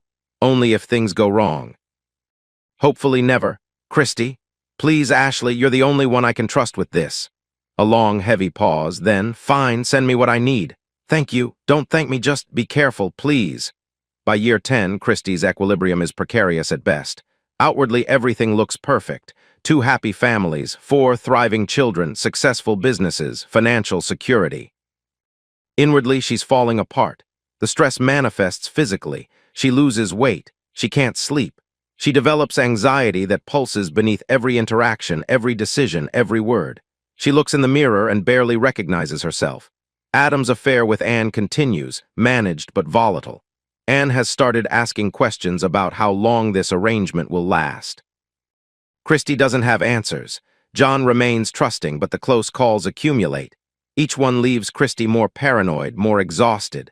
The children are getting older, smarter, more observant. Emily reads chapter books now. Jason is starting to use the family computer. And somewhere in the digital ether, 2 lives are running parallel, getting closer and closer to intersection. One night during her annual St. Kitts visit, Christy stands on her hotel balcony and watches the Caribbean darkness. Vincent finds her there, drink in hand. "You okay?" "No." He stands beside her. "Talk to me." "I'm tired, Vincent, so tired." She turns to face him. "I've been doing this for 10 years, 10 years of lies, 10 years of pretending, and I don't know how much longer I can keep going." "Then stop. And do what? Confess, watch both marriages explode, traumatize 4 children? Maybe, yes." His voice is gentle but firm. "Sometimes the only way out is through." Christy shakes her head. "Not yet, I'm not ready." "When will you be ready?" She doesn't answer because she doesn't know. She just knows this. Something has to change. She can feel it in her bones. The music is slowing. The dance is almost over, and when it ends, everything she's built will come crashing down. St. Kitts in October is paradise wrapped in humidity. The Caribbean sun beats down on Frigate Bay as Christy's plane touches down at Robert L. Bradshaw International Airport. She's exhausted, bone-deep exhausted, the kind of tired that sleep doesn't fix. 10 years, 10 years of lies, 10 years of juggling. 10 years of being 2 different women in 2 different worlds. She's 42 years old and she feels ancient. Vincent meets her at the airport in his Range Rover, same as always. He's 55 now, silver-templed and distinguished, wearing linen pants and a casual button-down. The tropical uniform of a man who's made his money and lives well. "You look like hell," he says by way of greeting. "Thanks, I feel like it too." They drive through Bastaire's colorful streets, past colonial buildings and cruise ship tourists toward the boutique hotel they co-own in Frigate Bay. The air smells like salt and hibiscus. Steel drum music drifts from somewhere distant. "Business first or drinks first?" Vincent asks. "Drinks, definitely drinks." That evening they sit on the hotel's private terrace overlooking the Caribbean Sea. The sun is setting, painting the sky in shades of orange and pink. A bottle of rum sits between them, half empty. "Talk to me," Vincent says, so Christy does. She talks about the exhaustion, the anxiety, the constant fear of discovery. The way Emily asked last week why Mommy always looks sad when she leaves. The way Jason has started acting out, his teachers called it attachment issues. "I'm hurting my children," she says quietly. "Both sets, I'm hurting everyone." Vincent swirls his rum. "I've been saying that for years." "I know. So what's changed? Why does it feel different now?" Christy stares at the darkening ocean. "Because I don't know how much longer I can do this. I'm breaking, Vincent." I can feel it. Silence falls between them. The waves crash below. Then stop, Vincent says finally. Pick a life, end the other one. How I love them both. I love all 4 kids. Then confess, blow the whole thing up, let the chips fall, and destroy everyone in the process. They're already being destroyed. Vincent's voice is gentle but firm. Slowly, by inches, every time you leave. Christy doesn't respond. She knows he's right. There's another option, Vincent continues. Stage your death as Christy Masters, disappear from St. Kitts from the business, live fully as Christy McNesh in Milwaukee, or do it the other way, die as McNesh, live as Weber. Kill myself? Fake kill yourself, start over. Christy considers this, really considers it. Could she do that? Pick one family and vanish from the other. The thought is unbearable. Either way, 2 children lose their mother. Either way, a husband is devastated. I can't choose, she whispers. I've never been able to choose. Then something else will choose for you. Vincent reaches across the table, takes her hand. Life doesn't let you have everything forever, Christy. Eventually, something gives. Later that night, seeking comfort in the only place she can find it, Christy ends up in Vincent's room. It's not love, not really, it's familiarity. Safety. Vincent is the only person who knows all of her, every identity, every lie, every secret. With him, she doesn't have to pretend. Afterward, lying in the dark, she makes a decision. 1 more year, she says. I'll figure something out. Some kind of exit strategy. But I need 1 more year. Vincent doesn't argue, he just holds her. Neither of them knows she doesn't have 1 more year, she has less than 24 hours. The next evening, October 15th, they have dinner at a restaurant in Basse-Terre. It's a celebration of sorts. Their hotel just hit full occupancy for the first time. The restaurant is called The Pier, a seafood place overlooking the harbor. They order lobster and champagne. Christy feels lighter than she has in months. By 9 p.m., they're heading back to Frigate Bay. Vincent is driving. The roads are dark and winding, cutting through the island's mountainous interior. And then the rain starts. Not just rain, a tropical downpour. Sheets of water slamming against the windshield. Visibility drops to almost nothing. Maybe we should pull over, Christy suggests. There's nowhere to pull over, I'll take it slow. Vincent reduces speed, but the road is already slick. They're approaching a sharp curve, the one locals call Devil's Elbow. When it happens, the car hydroplanes. Vincent fights the wheel, but it's useless. They're sliding, spinning, completely out of control. Christy sees the guardrail approaching, sees the dark void beyond it, the embankment dropping away into nothing. She has time for one thought, the children, then impact. Metal screams, glass shatters. The world tumbles end over end. When Vincent regains consciousness, he's hanging upside down by his seatbelt. Rain is pouring in through a shattered window. His head is bleeding, his arm might be broken. Christy, he gasps. Christy, no response. He turns his head painfully, slowly, and sees her. She's crumpled against the passenger door, her neck at an impossible angle. Her eyes are open, staring at nothing. Vincent knows death when he sees it. No, he whispers. No, no, no. He struggles with his seatbelt, screaming her name. Sirens wail somewhere in the distance. Lights flash through the rain, but it's too late. Christy Masters, Christy McNesh, Christy Weber is dead. The woman who wanted everything has lost it all. Seattle, 2:47 a.m. Pacific Time. Ashley Baxter is dreaming about her daughter's upcoming birthday party when her phone rings. She fumbles for it in the darkness. The screen shows SDKITTS Hospital. Hello. Her voice is thick with sleep. Is this Ashley Baxter? Yes. I'm calling from Joseph and France General Hospital in Basse-Terre, St. Kitts. I'm sorry to inform you that Christy Masters was killed in a car accident this evening. You're listed as her emergency contact and next of kin. Ashley sits up. Her heart is pounding. What, Christy is? She's dead. I'm very sorry, ma'am. We need someone to help us contact her family. Can you? Yes, I'll handle it. She hangs up, stares at the phone. Christy is dead, her brilliant, reckless, impossible friend. Dead. Ashley doesn't cry, not yet. There's something she has to do first. She gets out of bed quietly, careful not to wake her husband. She goes to her closet, to the locked box on the top shelf that she hasn't opened in years. Inside is a burner phone. Christy gave it to her during that desperate call years ago. If something happens to me, Christy had said, use this, call the numbers, tell them I'm gone, then destroy the phone. Ashley had hoped she'd never need to use it. She turns it on. The screen glows in the darkness. 2 contacts are saved. 1 John 2 Adam. Her hands are shaking as she dials the first number. Milwaukee, 4:47 am Central Time. John McNesh is sleeping peacefully when his phone rings. He reaches for it automatically, assuming it's a plumbing emergency. McNesh Plumbing, this is John. A woman's voice, disguised, trembling. I'm calling to inform you that your wife, Christy Masters, was killed in a car accident in St. Kitts last night. I'm sorry for your loss. Click. John stares at the phone. His brain can't process the words. Christy Masters, St. Kitts. His wife is Christy McNesh. She's in Florida for a client meeting. He dials Christy's cell phone. Voicemail. Again. Voicemail again. Voicemail. Christy, call me back now, please. He sits in the dark, heart racing. It has to be a mistake, a wrong number, a cruel prank. But something cold is spreading through his chest, something that feels like truth. He opens his laptop, types Christy Masters St. Kitts into Google. The search results load, and John McNesh's world falls apart. Short Hills, New Jersey. 5:47 a.m. Eastern Time. Adam Weber hears his phone buzz with a voicemail notification as he's getting ready for his morning run. He plays it on speaker while stretching. A woman's voice, brief and cold. I regret to inform you that your wife Christy Weber has passed away in an accident. I'm sorry. Adam freezes mid-stretch. He replays the message. Then again, he calls Christy's phone. Voicemail. He calls her office in Cleveland, the number he's never actually used. No answer. This has to be a mistake, a sick joke, some enemy targeting him. But hours pass and Christy doesn't call back, doesn't text, doesn't answer. Adam does what he does best. He investigates. He calls Daniels, his private investigator. I need everything you can find on Christy Weber and someone named Christy Masters. And anything happening in St. Kitts now? 3 hours later, Daniels calls back with a report that changes everything.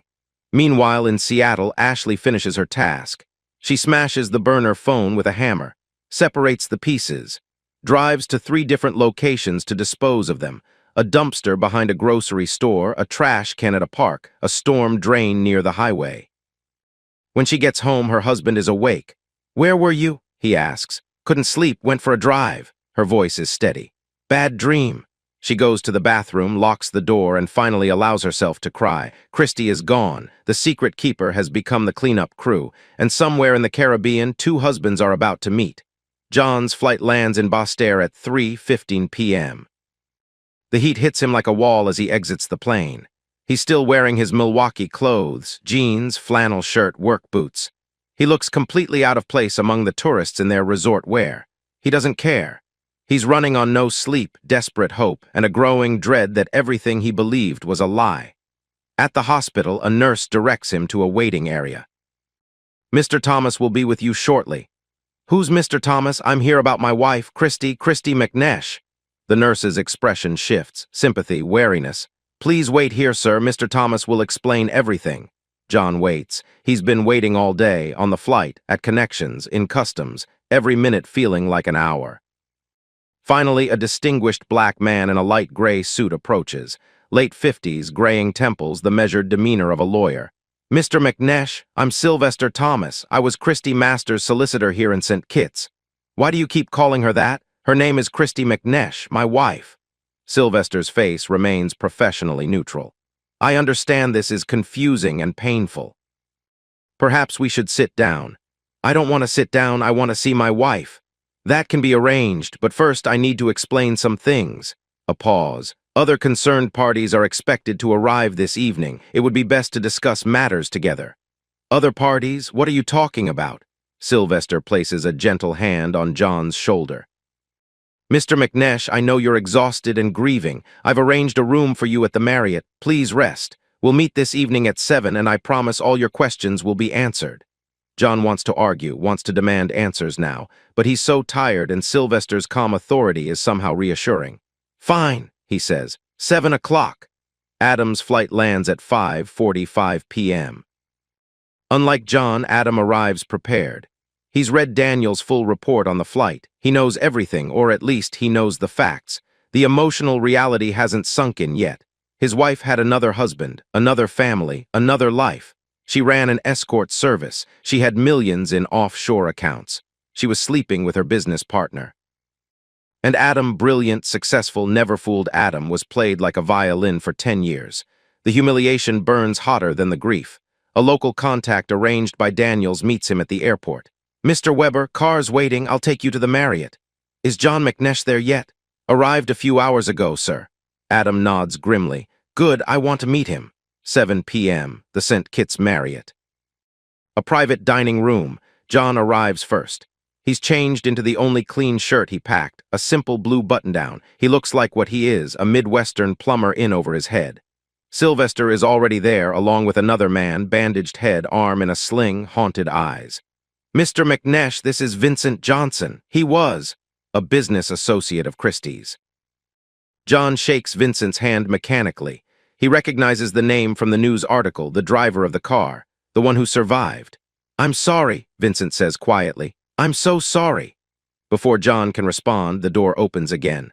Adam Weber walks in. He's everything John isn't: tall, polished, expensive suit even now, the kind of man who owns rooms just by entering them. His eyes sweep the space, assessing. When they land on John, they narrow. So, Adam says, you're the other one. John stands, his fists clench involuntarily. Who the hell are you? I'm Adam Weber. I was married to Christie for 9 years, and you apparently were married to her for 10. The words hang in the air like a bomb waiting to detonate. Gentlemen, Sylvester interjects smoothly. Please sit, we have much to discuss. They sit on opposite sides of the table, Sylvester at the head, Vincent off to the side looking like he wishes he were anywhere else.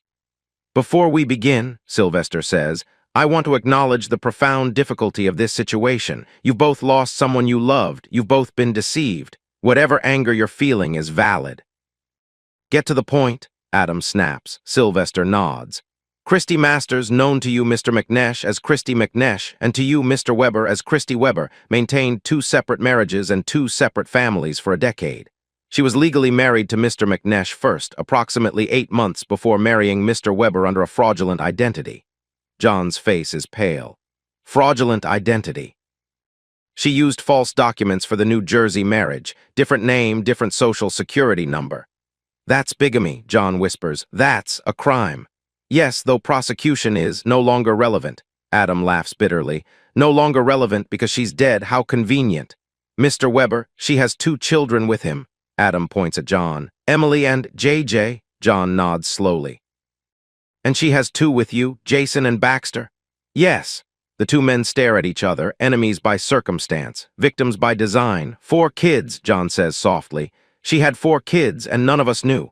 Sylvester presents the will next. The numbers are staggering. John, who thought his wife made a modest consulting salary, learns she was worth millions. Adam, who thought he knew wealth, discovers Christie's assets rivaled his own. 10 million to each of you, Sylvester reads. 15 million in trust for each child. Additional bequests to Ashley Baxter and Vincent Johnson. Who's Ashley Baxter? Adam demands. An old friend, Vincent says quietly. She was Christie's emergency contact. She's the one who called you both. Adam's jaw tightens. So she knew too how many people were in on this? Just myself and Ashley, no one else. And you helped her do this? John's voice cracks. You helped her lie to us for 10 years? Vincent meets his eyes. I did, and I'll have to live with that. The funeral discussion is the hardest part. I want to take her home, John says, to Milwaukee. My kids need to bury their mother. My sons need that too, Adam counters. In New Jersey. She was my wife first, and she was my wife longer. Gentlemen, Sylvester raises a hand. There's a solution.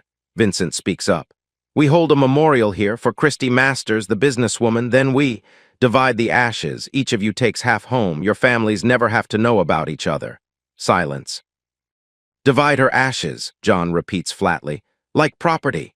Like the only option that protects your children, Vincent says. John looks at Adam. Adam looks at John, 2 men who should hate each other, 2 men who have been played by the same woman, 2 men who both, against all logic, still love her.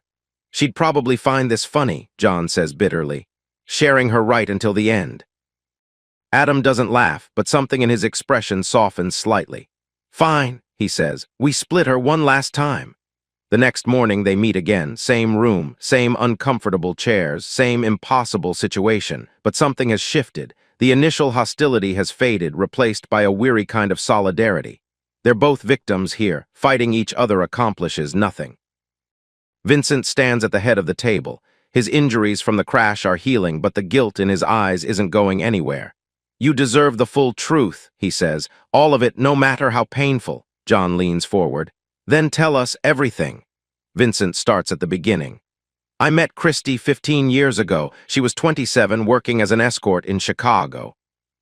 I was running a small agency. She was smart, smarter than anyone I'd ever worked with. Within a year, she was helping me manage the business. Within 3, we were partners. She was a prostitute, Adam says flatly. She was an escort. There's a difference legally. But yes, she provided companionship services to wealthy clients. She was very good at it. Vincent pauses. She was also building something bigger. By the time she met you, John, she'd transitioned out of direct work. She was running the operation. John's face is unreadable. She was running a brothel while pretending to be my wife. An escort agency, but yes. What's the difference? About 10 lawyers and a lot of paperwork. Vincent sighs. Look, I'm not defending what she did. I'm explaining who she was. He moves on to the double marriage mechanics, the fraudulent identity, the fake consulting business, the separate phones, separate wardrobes, separate lives. She was meticulous, Vincent says. Everything was planned down to the minute, which weeks she'd be where, which stories she'd tell, which version of herself she'd become. The children, John interrupts. The surrogates, was that planned too? Yes, she couldn't be pregnant in 2 places at once, so she used surrogates for both families, different agencies, different states, no overlap. Adam shakes his head slowly. She fabricated a medical condition, fake documents, fake doctors. Dr. Irene Walsh on our payroll. She's been handling medical screenings for the agency for years. Jesus Christ. Then comes the part Adam has been dreading. Vincent hesitates. There's something else you should know, Mr. Weber, about a woman named Anne. Adam's expression shifts, recognition, dread. What about her? Anne Morales works for our agency. Christy recruited her specifically to meet you. What are you saying? Your affair with Anne, Christy arranged it. She placed Anne in your path to keep you satisfied during her absences, to reduce your complaints about her travel schedule. Adam stares. His face cycles through confusion, realization, and finally white-hot fury. She pimped out my affair? She managed the situation. Anne reported back to her, told her what you said, what you felt, what you needed. Christy used that information to stabilize your marriage. Adam stands abruptly. His chair crashes backward. She played me like a goddamn puppet, he snarls. Every single thing, every moment, it was all manipulation. John watches him with something like sympathy. She played us both. You don't understand. Adam is pacing now, hands shaking. I felt guilty about Anne. I actually felt guilty. And the whole time my wife was orchestrating it, paying for it, getting reports on my performance. I know, Vincent says quietly. I'm sorry. Sorry doesn't begin to cover this. But Vincent isn't finished. There's one more thing, and this one is on me. John and Adam both turn to look at him. Christy and I were involved personally once a year during her St. Kitts trips. We had a history, and it continued. The silence that follows is deafening. John's head drops. His hands cover his face. Adam's fury has shifted into something colder, something harder. So while she was lying to both of us, Adam says slowly, she was also sleeping with you. Yes. For how long? The whole time, from before the marriages until the accident. Was she in love with you? Vincent considers the question carefully. No, what we had wasn't love, it was understanding. I was the only person who knew all of her. There was intimacy in that. That's not intimacy, Adam spits. That's complicity. Maybe, yes. Vincent doesn't defend himself. I helped her do terrible things. I knew they were terrible. I did them anyway. Why? Vincent is quiet for a long moment. Because I loved her, not the way you did, either of you, but I loved her, and I thought I was helping her get what she wanted. What she wanted, John says quietly, was everything, and she got it, until she didn't. Sylvester intervenes, sensing the conversation has reached its breaking point. There's one final matter. He opens his briefcase and removes 2 sealed envelopes. Christy prepared these to be delivered in the event of her death. The envelopes are labeled in familiar handwriting. John, Adam. She wanted you to have her words, Sylvester says. Whatever judgment you make, whatever you ultimately feel about her, she wanted you to know what was in her heart. John takes his envelope. His hands are trembling. Adam takes his expression is stone. I suggest you read these privately, Sylvester says. Tonight, before the memorial tomorrow. The meeting ends, the men disperse, each carrying a letter from a dead woman, each about to learn her final truth. John reads his letter alone in his hotel room. The air conditioning hums. The Caribbean night presses against the windows. He sits on the bed, turns on the lamp, and opens the envelope. Her handwriting. He'd know it anywhere. My dearest John, if you're reading this, I'm gone and you've learned the truth. I'm so sorry. I know you have no reason to believe anything I say now, but please know everything we shared was real. When I was with you, I was truly yours. Your kindness, your honesty, your gentle heart, you gave me something I never found anywhere else. You made me believe I could be a good person even when I wasn't. I married you first because I loved you first. Milwaukee Christie, the woman who baked cookies with Emily and cheered at JJ's T-ball games, she was real. That was me, the best version of me. The version I wished I could be all the time. I won't ask for forgiveness. What I did is unforgivable. I deceived you in the most fundamental way a wife can deceive a husband. I stole years of your life for a lie, but please don't let my sins poison our children's memory of their mother. Tell them I loved them more than life itself. That part is absolutely true. Every time I left, my heart broke. Every time I returned, I felt whole again. Take care of Emily and JJ. Find happiness again. You deserve a woman who can give you all of herself, not the half I stole from you. With all the love I was capable of giving, Christie * John reads it twice. 3 times. 4. By the 5th reading, he's crying, deep, racking sobs that shake his whole body. Not just for the loss, for everything, the betrayal, the love, the impossibility of feeling both at once. She loved him, he believes that. Despite everything, he believes that. But she also lied to him, every day, for 10 years. How do you grieve someone you never really knew? Across the hotel, Adam reads his letter. He doesn't sit. He stands by the window, looking out at the dark ocean, the paper clenched in his fist. Adam, I know you're furious. You should be. I deceived you in every way a wife can deceive a husband. But hear this, I loved you. Not the same way I loved John, differently, but no less truly. Your fire, your ambition, your intensity.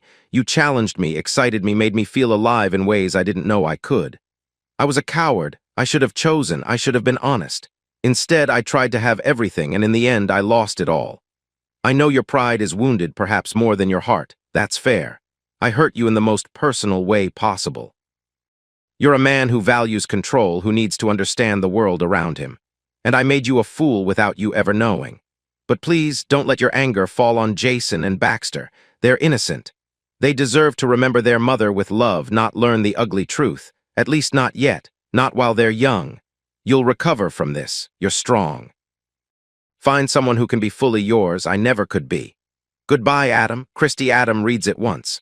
Then he crumples it into a ball. Then he smooths it out again, reads it again. She knew him. Even in death, she knew him perfectly. Knew his pride would hurt more than his heart. Knew he'd want to punish someone, and she was right. He does want to punish someone, but who? She's already dead. Vincent is already broken. John is already destroyed.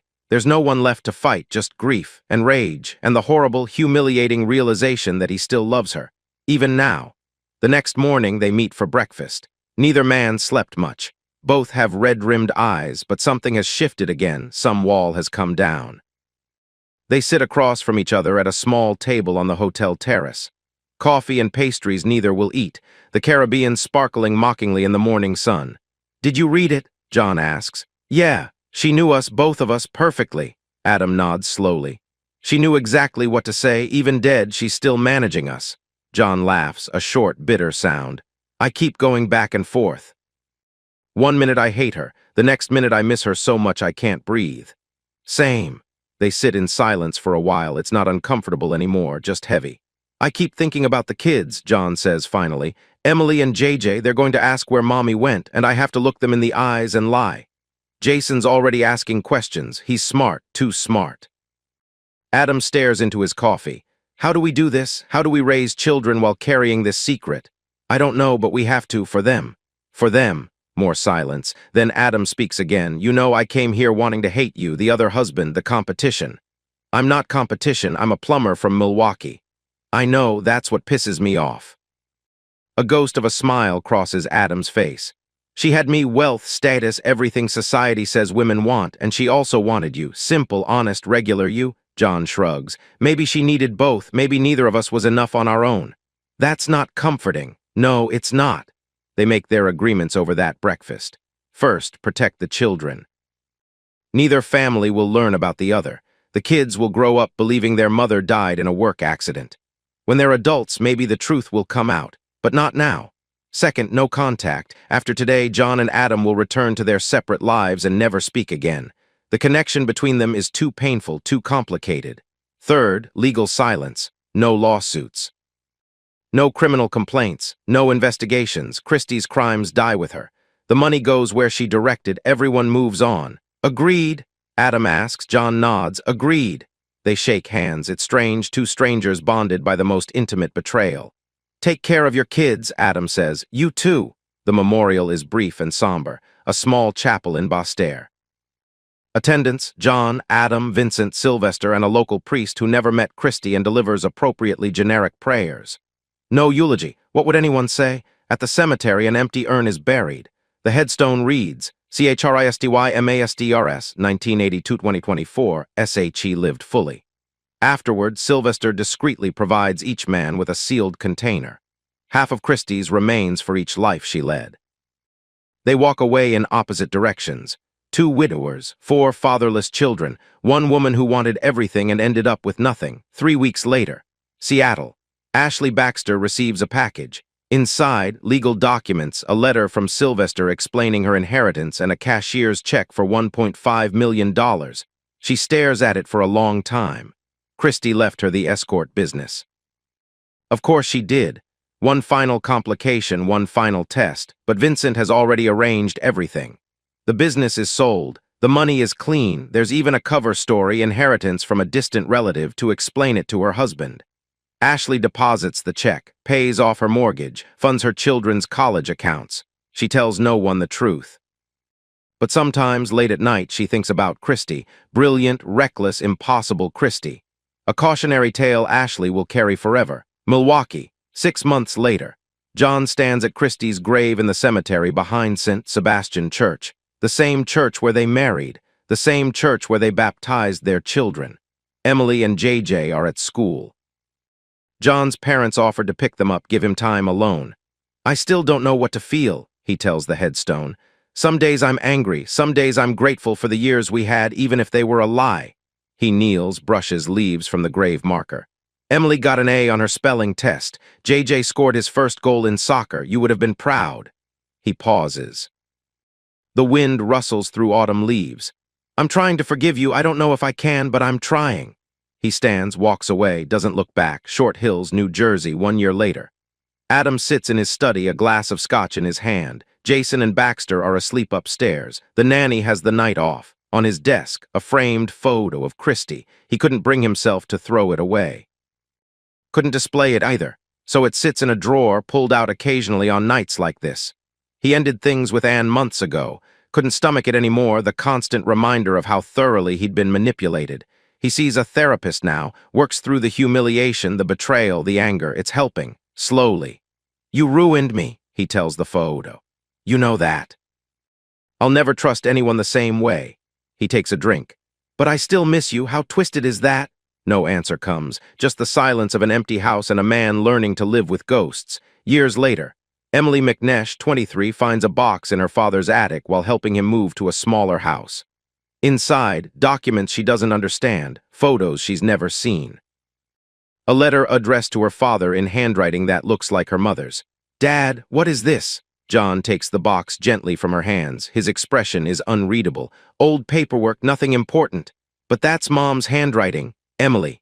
His voice is firm but kind. Some things are better left in the past. Your mother loved you, that's what matters. Emily wants to argue. But something in her father's eyes stops her. Okay, she says softly. Okay. John takes the box to his car, drives to the cemetery, burns the contents one page at a time, watching the ashes scatter in the wind. Some secrets die with those who keep them. Some secrets die twice. Across the country, Jason Weber finds his mother's jewelry box while clearing out his childhood room before college. Inside, a simple gold ring he doesn't recognize, not his mother's wedding ring, that was a massive diamond. This is older, more modest, like it belonged to someone else. He shows it to his father. Adam goes very still. Where did you find this? In Mom's jewelry box. What is it? Adam takes the ring, holds it up to the light. He recognizes it from Daniel's report all those years ago. Christie's grandmother's ring, the one she wore in Milwaukee. How did it end up here? He'll never know. Another mystery, another secret. It was your mother's, he says finally, from before I knew her. Can I keep it? Adam hesitates, then nods. Sure, keep it. Jason pockets the ring. Later, he'll give it to his girlfriend when he proposes, a piece of his mother passed down. He'll never know its true history. Some things are better left buried. 2 half-lives, 2 half-truths, 4 children who remember fragments of a woman who was never whole. 2 men who learned that love and lies can coexist in the same heart. 1 woman who wanted everything, achieved it briefly, and lost it all on a rainy road in paradise. Christy Masters, Christy McNesh, Christy Weber. She lived fully. She died alone. And the truth died with her, except for what remains in the hearts of those she deceived and loved and left behind.